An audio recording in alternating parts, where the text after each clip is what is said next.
আজকে স্বপ্নের রান্নাঘরে আমি তোমাদের সঙ্গে শেয়ার করব মশলা দিয়ে বেগুন ভাজা। নুন হলুদ দিয়ে বেগুন ভাজা তো সবাই খেয়েছি আমরা, এর উপর মশলা দিয়ে বেগুন ভাজা করে দেখো। এই যে এইভাবে বেগুনগুলো এইভাবে কেটে দিতে,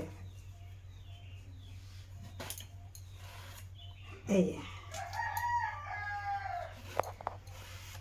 এই যে একটা বেগুনকে 4 ফালি করতে হবে, ছোট হলে আর 6 ফালি করলেও চলে, যেমন বেগুনের তেমন।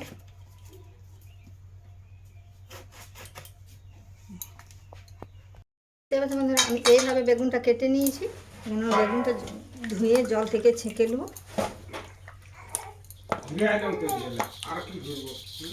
এতে এখন আমি একে একে মশলা মাখাবো। এই যে প্রথমে আমি নুন দিয়ে দিলাম, তারপরে আমি দিয়ে দিলাম এই যে হলুদ, তারপরে আমি দিয়ে দেবো যে কাঁচা লঙ্কা বাটা, আর দিয়ে দেবো এটা পেঁয়াজ বাটা,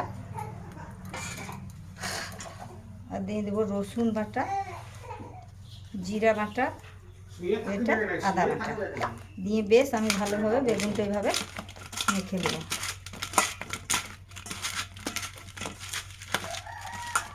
তো এই যে দেখতে পাচ্ছি বন্ধুরা, মশলাটা আমি এই যে এইভাবে মাখিয়ে নিয়েছি। এই মশলা মাখানো আমার রেডি হয়ে গেছে, আমি এটা ভাজবো। এই যে দেখতে পাচ্ছি বন্ধুরা, গ্যাস অন করেছি, কড়া বসাবো। তো এই দেখতে পাচ্ছি বন্ধুরা, কড়া গরম হয়ে গেছে, এখন আমি এতে তেল দিয়ে দেবো। তো এই দেখতে পাচ্ছি বন্ধুরা, তেল গরম হয়ে গেছে, এখন আমি একে একে বেগুনটা ছেড়ে দেবো, আর গ্যাসের ফ্লেমটা একটু কম করে দেবো।